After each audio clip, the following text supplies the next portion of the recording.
On va passer maintenant en fait, à la partie la plus intéressante du tutoriel et en fait à la fin, tout simplement. Alors, déjà pour commencer, je suis quelqu'un de clean, on va dire, et on va commencer par créer des dossiers. Alors, on va créer déjà un dossier texture, il nous faut deux dossiers texture, et un dossier en fait modèle. Comme ça, on va être entre guillemets clean, et pour que vous voyez bien, on va créer un dossier, il va s'appeler all. Et en fait, on va glisser tous les autres dossiers en fait, qui vont pas nous servir à grand chose pour l'instant.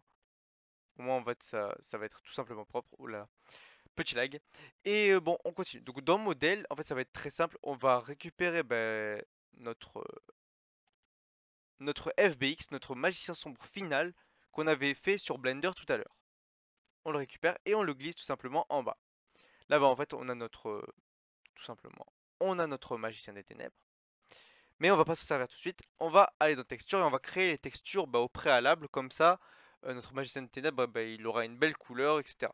Alors là, généralement dans texture, en fait, je crée deux dossiers.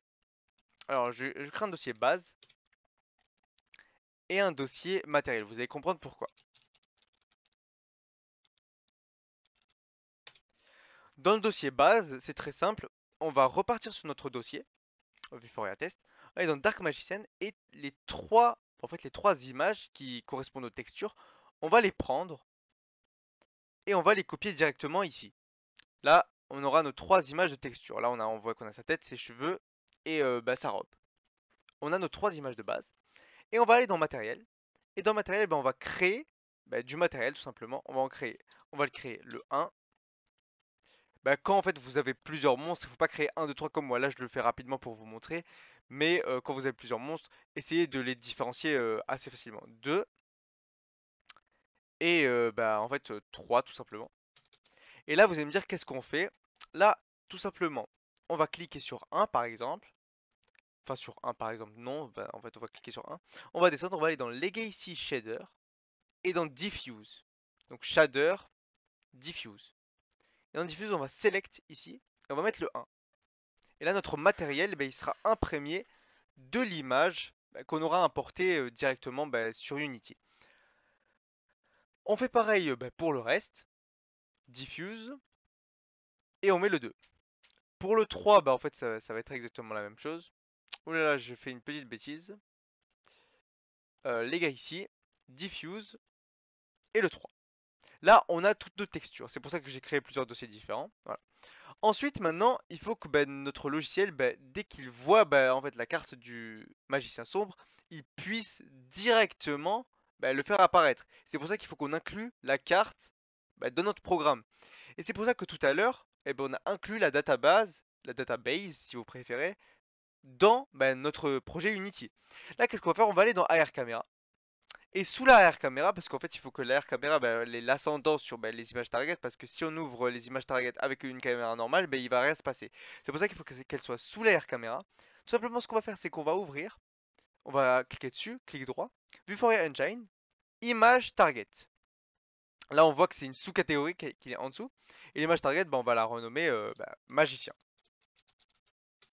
Là dans notre magicien, tout simplement, alors lorsque l'on arrive ici, image target behavior. Alors très simple, from database. Et là on a la base de Vuforia, mais on va aller dans cards image. Et là, magicien automatiquement parce qu'on en a qu'un seul. Là on recule un peu et on voit que en fait sur notre scène, le magicien sombre est apparu. En tout cas sa carte. Là, ce qui est bien, c'est que maintenant Unity, puisque on a fait une sous-catégorie à l'AR camera, il sait très bien que maintenant s'il détecte le magicien sombre, il va se passer quelque chose. Mais pour l'instant, il sait pas quoi. Maintenant, on va pas trop se casser la tête. Ce qui nous reste à faire, c'est on va aller dans modèle. Et on a notre magicien sombre FBX. On va simplement le glisser sur le image target. Et pas sur AR camera, sur le image target magicien. On le glisse dessus. Et là, vous allez me dire, ah on voit rien, c'est pas normal. C'est normal. Il nous reste juste à cliquer à l'intérieur. On va dans modèle et on regarde le scale factor. Des fois, il sera à bonne taille, des fois, il sera pas à bonne taille. Là, je sais que ce modèle, il n'est pas à bonne taille. Donc, tout simplement, on va mettre 25. On va apply tout en bas. Et là, vous voyez qu'il est apparu. Il est apparu en dessous. Pourquoi? Parce qu'on a intégré l'animation juste avant. Et l'animation, on sait qu'il apparaît par en dessous. pour l'instant, bah, on n'a aucun problème. Maintenant qu'on est là, on va aller dans matériel. Et là, dans matériel, les textures, ici. Tout simplement, 1, 2 et 3. Apply. Et là, notre magicien a pris ses textures. Vous le voyez ici. Maintenant, notre magicien, bah, en fait, c'est le magicien bah, qu'on voulait voir. Hein. Il a toutes les textures qu'il nous faut. On a intégré les textures. Maintenant, un petit conseil. Lorsque vous allez, par exemple, bah, dans texture, etc., ne changez plus la place. Comme ça, vous êtes sûr de plus avoir de problème. En tout cas, là, c'est bon. Alors maintenant qu'on a la texture, c'est bien. Maintenant, il nous manque bah, en fait une petite partie, ça va être les animations. Maintenant, les animations, il a beau être en bas. Maintenant, si vous bah, allumez votre programme maintenant, et bah, en fait, il va apparaître en bas et en fait, vous allez rien voir. Maintenant, il va falloir ajouter les animations pour que bah, en fait, il apparaisse. Et là, ça va être très très simple. Il vous suffit d'aller dans modèle. Et là, vous voyez bah, en fait votre modèle qui est ici.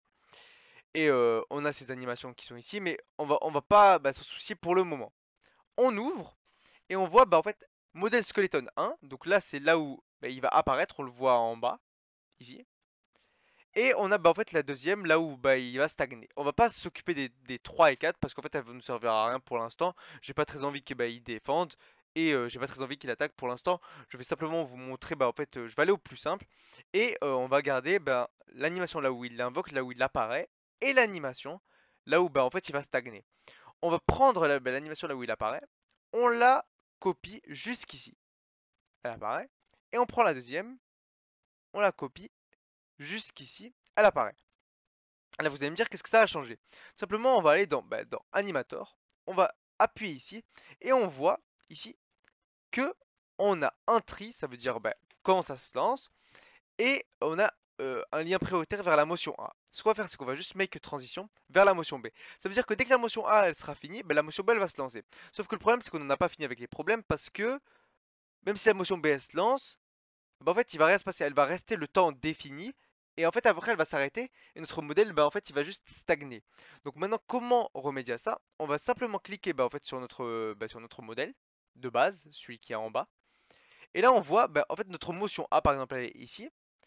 Elle start et elle se end. Et nous, ce qu'on veut, bah, c'est que la motion B, enfin l'animation bah, B, elle reste en constant. On va cliquer dessus et on va simplement cocher loop time. Comme ça, bah, en fait, elle va rester à l'infini. On va on va apply tout simplement, send, et là, il nous reste juste à tester notre carte et notre monstre.